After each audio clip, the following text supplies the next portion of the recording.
उसको अपने सब्जेक्ट के बारे में बहुत सारी जानकारी है। You simply pick the knowledge, उसके बाद में आप एनालिसिस करना। जैसे मान लिया मैं एमए हिस्ट्री से हूं और मुझे कहते हैं कि फिजिक्स की कॉपियां आपको जांचनी है, तो क्या मैं कोई जस्टिस कर पाऊंगा उस वैल्यूएशन के साथ? नहीं कर पाऊंगा। जस्टिस कब कर पाऊंगा? जब मैं फिजिक्स पढ़ूंगा और मुझे उन चीजों के बारे में पता होगा। हम वही कर रहे हैं। एक अखबार की खबर पढ़कर हमारी यंग पीढ़ी ये तर्क करने लग जाती है कि सुखोई बेस्ट है या मिराज बेस्ट है। उनमें से कोई एविएशन साइड का एक्सपर्ट नहीं है, नन ऑफ देम। नए किसी ने कोई एरोनॉटिक्स में कोई इंजीनियरिंग कर रखी है, उन्होंने 4 फैक्ट पढ़े हैं किसी अखबार में। उस अखबार में ये लिख रखा है कि चाइना में इसकी जो स्पीड है वो इतनी है, फ्रांस में इतनी है। भाई डिजाइनिंग सबकी अलग अलग है। हाईवे पर गाड़ी किस स्पीड से दौड़ेगी और शहर में बैटरी वाला रिक्शा कैसे चलेगा, दोनों की स्पीड एक जैसी नहीं हो सकती। तो हमारा क्या है कि नैरेटिव चेंज किया जाता है बार बार बार बार बार बार। If you remember the British time, Dadabhai Naoroji wrote a very famous book, The Drain of Wealth, कि इस भारत की जो सारी दौलत थी वो बाहर कैसे ले जाई गई। बताया उन्होंने बहुत अच्छी तरीके से कि किस तरह से उन्होंने दे कोलैप्स अवर कॉटेज इंडस्ट्रीज, हमारे लेबरर को उन्होंने हटा दिया, रेलवे लाइंस डाली, और मैनचेस्टर की जितनी भी जो कॉटन इंडस्ट्रीज थी या टेक्सटाइल इंडस्ट्रीज थी उनको चलाने के लिए हमारे यहाँ पर लेबरर्स की एक फौज खड़ी कर दी, कॉटेज इंडस्ट्री डिस्ट्रॉय कर दी। ये सबको पता है। लेकिन क्या कभी किसी ने ये लिखा कि drain of our pride? Friends, this is the time of make a narration about our country. There is a example of Ukraine. बहुत छोटा सा देश है, पिछले करीब 8-10 महीने से रूस से लड़ रहा है।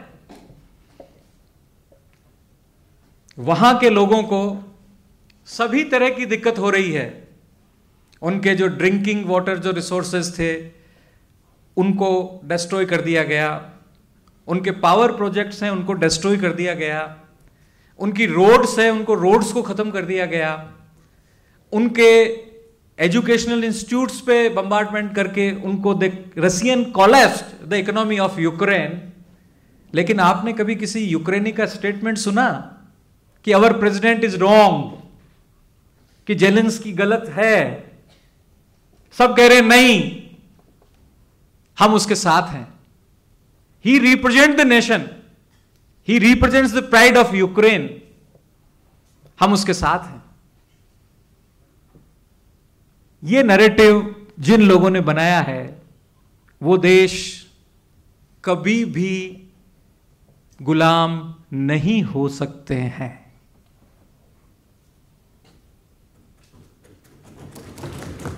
और जिन्होंने ये नरेशन नहीं बनाया है, जिन्होंने नरेशन ये बनाया कि फ्लड आ रही है, बाढ़ आ गई किसी जगह, XYZ जैसे किसी भी जगह बाढ़ आ गई, नेचुरल डिजास्टर है, अमेरिका में भी बाढ़ आ जाती है या साइक्लोन्स आते हैं, तो इतनी एडवांस कंट्री को भी रेस्क्यू करने में टाइम लगता है। रात को 8:50 पे बारिश हुई, खूब बरसा पानी। चूंकि पानी जब बरसता है तो उसका ड्रेनेज एकदम से नहीं होता है, धीरे धीरे निकलेगा पानी। 2 घंटे लेगा, 3 घंटे लेगा। अगर घर की छत के ऊपर भी भर गया है तो it takes its on time. दूसरे दिन सुबह के अखबार में जो शायद 4:45 बजे छपा होगा,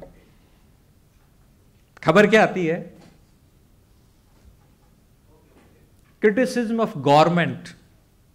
सरकार फेल है, शहर में पानी भर गया, रात को कोई पहुंचा ही नहीं। काहे से पहुंचता? रेस्क्यू काहे से करता? क्या हेलीकॉप्टर रात के अंधेरे में उड़ जाएगा? ये खबर है। And we appreciate the correspondent, क्योंकि उसने क्रिटिसिज्म किया है। और the biggest identity of any slave is criticize the system. गुलामी की कहते हैं कि सबसे बड़ी पहचान आलोचना है, और कहते हैं कि आजादी की सबसे बड़ी पहचान प्रशंसा है। If you some persons among you are interested in wildlife, if somebody watch the tiger in wild, then you will come to know what is the feeling of freedom, आजादी का एहसास क्या होता है। और दोस्तों, इस देश के साथ एक और बड़ी विडंबना है कि जिन्होंने इस गुलामी को सहा है, जिन्होंने जो एट्रोसिटीज सहन की है,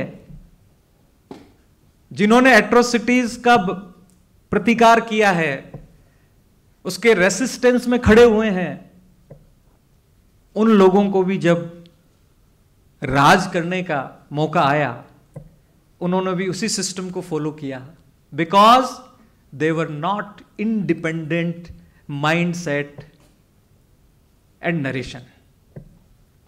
कि साहब, मैं जब स्कूल में पढ़ता था और जब मैं लाइन में खड़ा हुआ कहीं जाकर के कोई एफिडेविट बनाने, कोई सर्टिफिकेट बनाने, तो मुझे सरकारी दफ्तर में कॉपरेट नहीं किया गया, मुझे ह्यूमिलेट किया गया।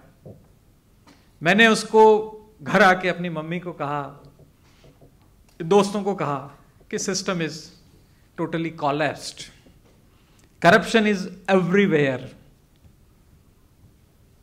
So, dear friends, in 1947, how many government servants were employed in that time of India? Hardly 5 lakh, 10 lakh, 15 lakh. अगर वो सारे करप्ट थे, इनएफिशिएंट थे, तो वो एक ऐसे मास्टर के लिए काम करते थे जिनके वो गुलाम थे। लेकिन आप बताइए कि आज़ादी के अमृत महोत्सव में डेवलपमेंट हुआ है, रोड्स बनी है, बिजली बनी है, हेल्थ फैसिलिटीज़ ज़बरदस्त बढ़ी है, एजुकेशन बढ़ी है, लेकिन जो माइंडसेट 47 में हम लोगों का ब्रिटिशर्स के प्रति था, आज भी वही है ना सरकार के प्रति। हम मानते ही नहीं है कि ये गवर्नमेंट हमारी है। सो जो ये राष्ट्रीय युवा संसद है, आप सारे यंग पार्लियामेंट्रियन हैं, आप डिस्कशन करेंगे, आप अलग अलग एरिया से आए हैं, आप अपने एरिया का रिप्रेजेंटेशन करेंगे, आप ये कहेंगे कि साहब कि मेरा एरिया इसमें पिछड़ा हुआ है, यहाँ पर ये काम किया जाए, वेरी नाइस। आप कहेंगे कि साहब कि हमारे एरिया में पानी कम है, तो कोई इस तरह का प्रोजेक्ट लाया जाए। आप ये कहेंगे कि साहब हमारे एरिया के अंदर इन चीज़ों का स्कोप है, तो इसको डेवलप किया जाए। इट्स योर ड्यूटी फर्स्ट, ये करना है आपको, क्योंकि ये आपके ऊपर रेस्पॉन्सिबिलिटी है उन लोगों की जिन्होंने आपको चुन के भेजा है। सेकेंडरी थिंग, इनके लिए आपको पॉजिटिव साइड बना के रखनी है, कंपेरेटिव नहीं रखनी है।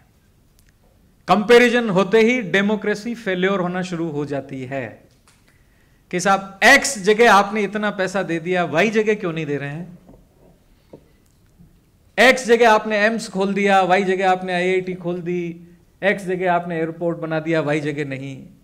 ये this is the symbol of गुलामी, क्योंकि आपको लगता है कि आपकी गवर्नमेंट आपके साथ डिस्क्रिमिनेशन कर रही है, भेदभाव कर रही है, ट्रस्ट नहीं है सरकार के ऊपर।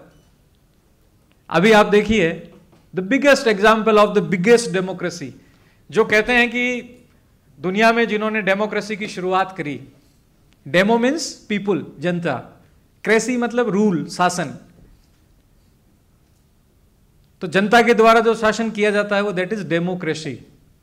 अभी इंग्लैंड में आपने पढ़ा होगा कि वहां की महारानी की डेथ हुई, मतलब अभी भी मोनार्की उन्होंने जिंदा रख रखी है, और दुनिया भर के जितने भी राजा हैं उन पे सब जगह उंगली उठाते हैं। वो कहते हैं कि दे आर फ्यूडल सिस्टम, इसको रोका जाना चाहिए।